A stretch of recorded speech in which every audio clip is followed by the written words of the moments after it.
Assalamualaikum warahmatullahi wabarakatuh. Halo Bre, kembali lagi bersama saya Azu di channel Azu9 ini. Oke Bre, kali ini kita akan membawakan sebuah manhwa baru. Ya sebenarnya bukan baru juga sih, soalnya chapter terbaru sudah menyentuh 3 digit.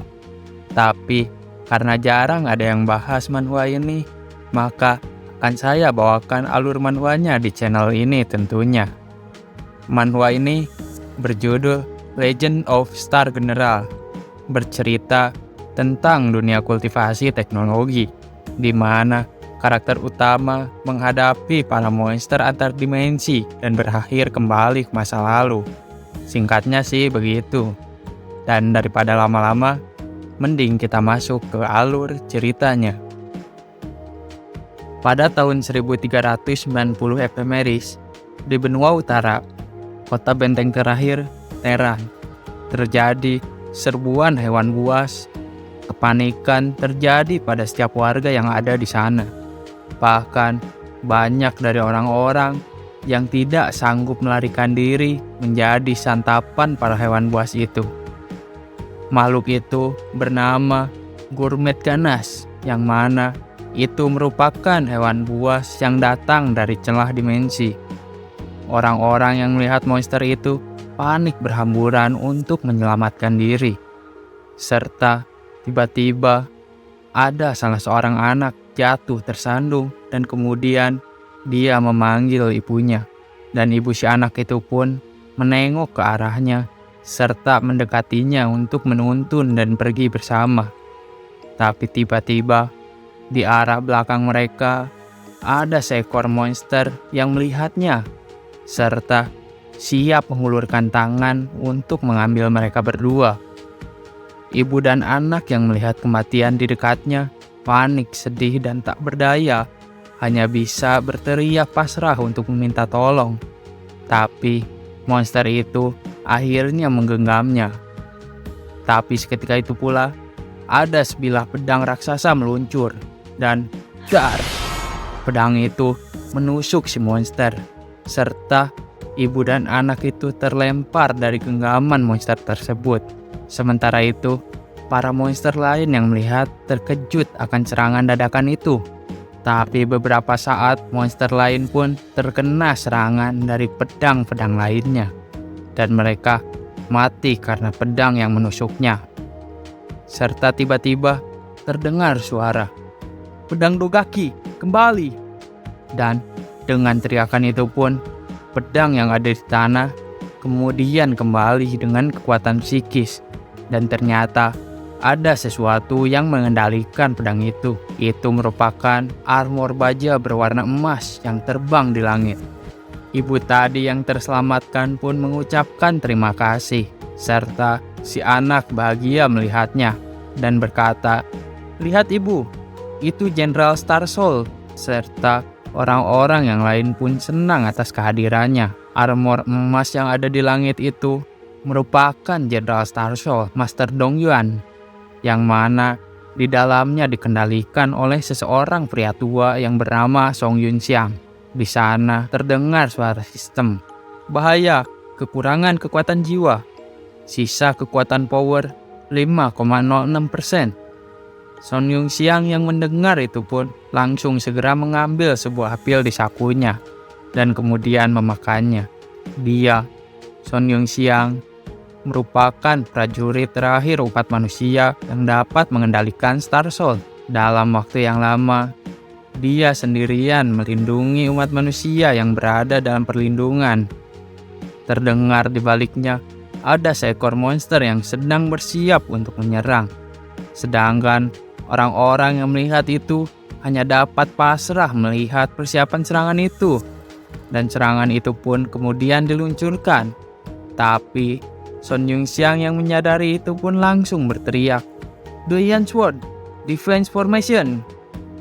Dia menggunakan sebuah skill perlindungan untuk melindungi orang-orang yang ada dalam jarak serangan si monster itu. Dan dar! Song Yunxiang berhasil menahan serangan dari monster itu, serta menyelamatkan para orang-orang. Tapi karena serangan dari monster itu membuat dirinya memaksakan menggunakan kekuatan jiwa berlebih sehingga dirinya tidak bisa bergerak, serta pedang Dongyuan yang digunakannya menjadi rusak. Tapi dia tak berhenti di sana. Dia langsung melepaskan Jenderal Star Soul Master Dongyuan. Star Soul, lepas! Dan kemudian hanya menyisakan dirinya sedang melayang di udara. Tapi tidak berakhir di sana. Dia kemudian meminta kepada sistem untuk memberikan salinan Jenderal Star Soul lainnya. Kemudian dia berkata, "Star Soul, bangkit!" Dan tiba-tiba aura yang ada di dirinya pun terkumpul, serta kemudian mulai terbentuklah aura dari sebuah Jenderal Star Soul. Dan terbentuklah penampakan dari Jenderal Star Soul tersebut. Ketika telah terbentuk Jenderal Star Soul itu, kemudian dia pun mengaktifkan sebuah skillnya, Starlight berubah, yang mengakibatkan warna dari Jenderal Star Soul berubah. Si anak kecil yang tadi telah diselamatkannya pun melihat hal itu dan menyadari bahwa cahaya bintang Jenderal berubah. Itu merupakan Star Soul Chaoren, yang mana merupakan Jenderal Star Soul tipe kecepatan dengan kemampuan terbang serta dapat berubah wujud menjadi seekor Phoenix. Lalu Song Yongxiang pun menggunakan transformasinya, dan Star Soul itu berubah bentuk menjadi Star Phoenix. Tapi tidak berakhir di sana. Dia langsung meluncurkan serangan terhadap para monster itu dengan skill Skulking Lightwing-nya dan berhasil menumbangkan beberapa monster yang dihadapinya. Tapi karena banyaknya monster yang dihadapi, mereka pun mulai menyerangnya menggunakan tangan-tangan kegelapan yang muncul dari mulut monster itu. Sistem Master Star merupakan kekuatan misterius yang dia dapatkan secara tidak sengaja di peradaban kuno beberapa puluh tahun lalu. Sistem itu memberikan kekuatan untuk dapat menyalin Jenderal Star Soul milik orang lain, serta membimbing penggunanya dalam menghadapi sebuah momen krisis. Dan oleh itu, dia berhasil keluar dari kematian berkali-kali.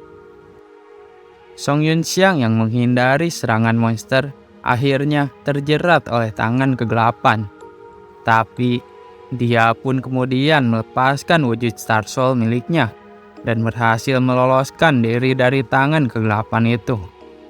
Lalu kemudian dirinya berganti kembali dengan Jenderal Star Soul lainnya. Itu merupakan Jenderal Star Soul Baiki yang dilengkapi dengan tombak Trishula serta tameng baja. Tapi para monster yang melihat kembali kehadirannya mulai mempersiapkan serangan dan boom, serangan laser diluncurkan kepadanya.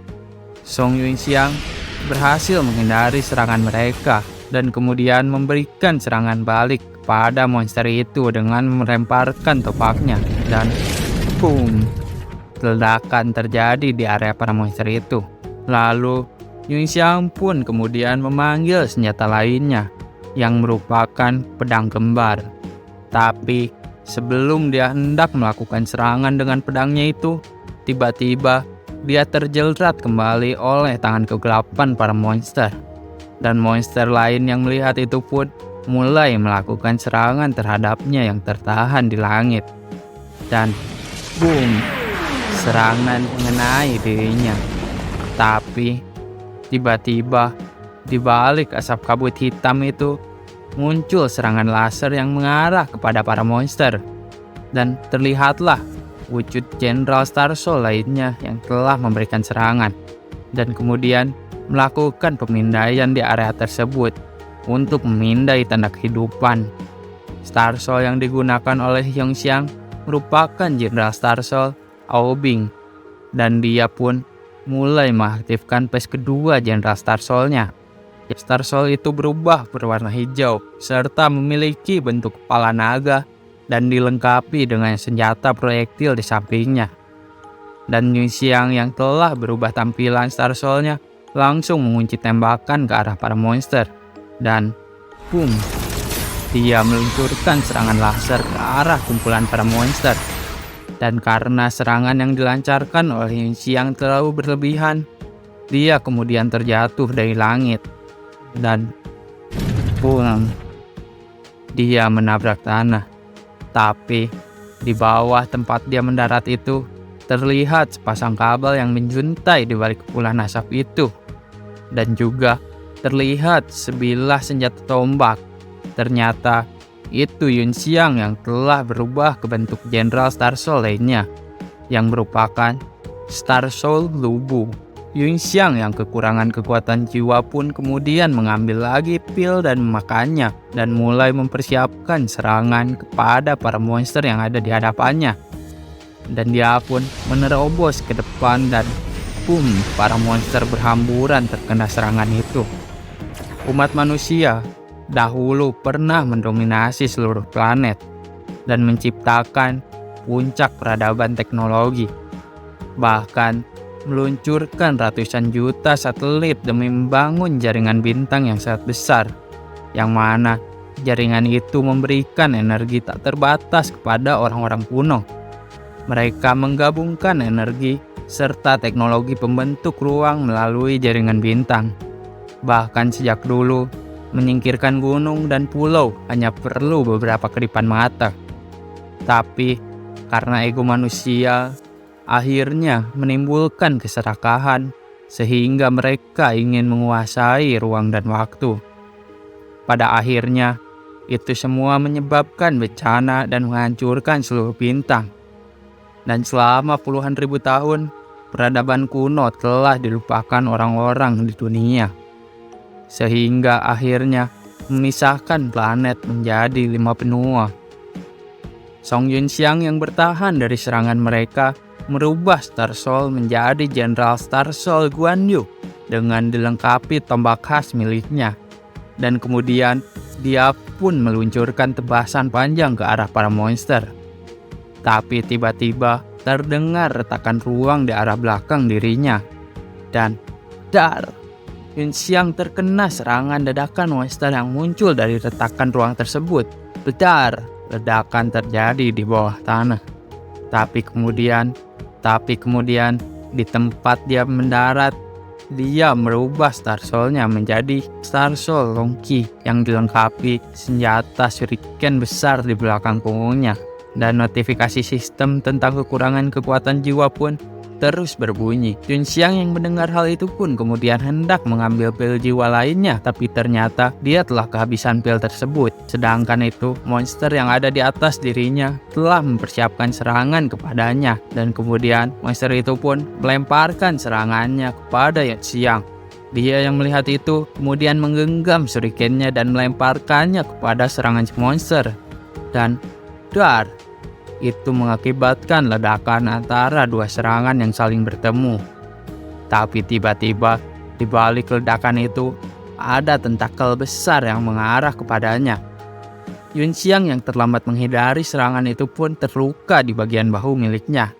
Kemudian dia pun terjerat kembali oleh para monster itu. Tapi dia masih terus berusaha dan melepaskan Star Soul. Kemudian dia mengambil kembali Star Soul Master Dongyan dan langsung meluncurkan serangan menggunakan proyektil pedang miliknya.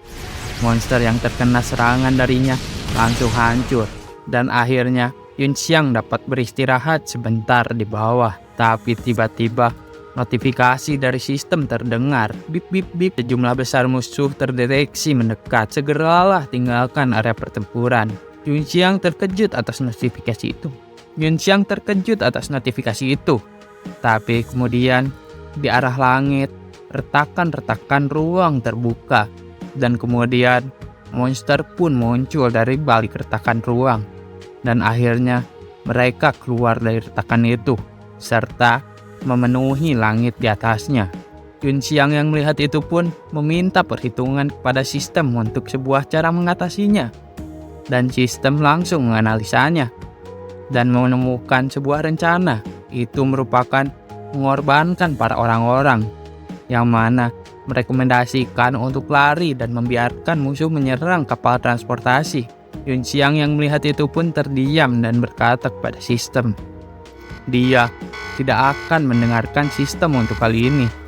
dan juga sudah lelah berjuang sendiri selama bertahun-tahun, serta dia juga meminta maaf terhadap orang-orang yang telah mempercayakan masa depan kepadanya. Kemudian Yun Xiang pun mulai membakar jiwa kehidupan miliknya. Sistem tentu memperingatkan bahwa membakar jiwa sangat berbahaya, tapi Yun Xiang dengan sepenuhnya melakukan hal itu dan menggunakan semua kekuatannya untuk itu.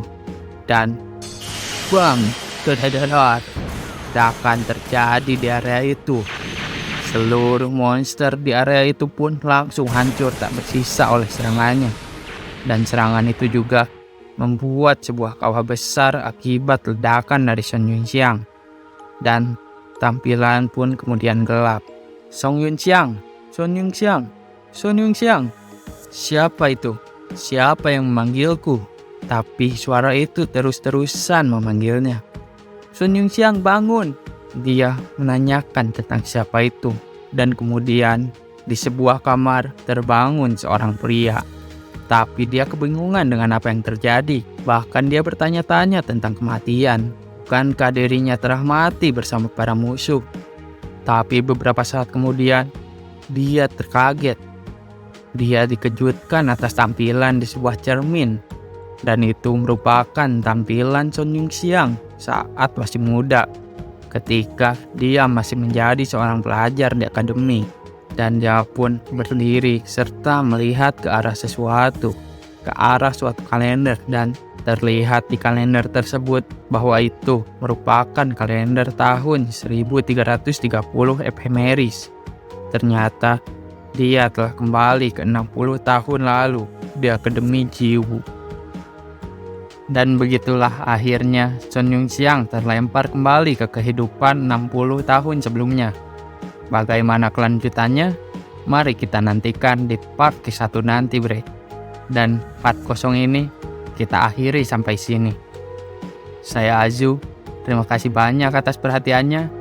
Mohon maaf atas segala kekurangan dalam penyampaian cerita ini, terutama tidak dapat menggambarkan dengan baik dari part prolog pertempuran ini.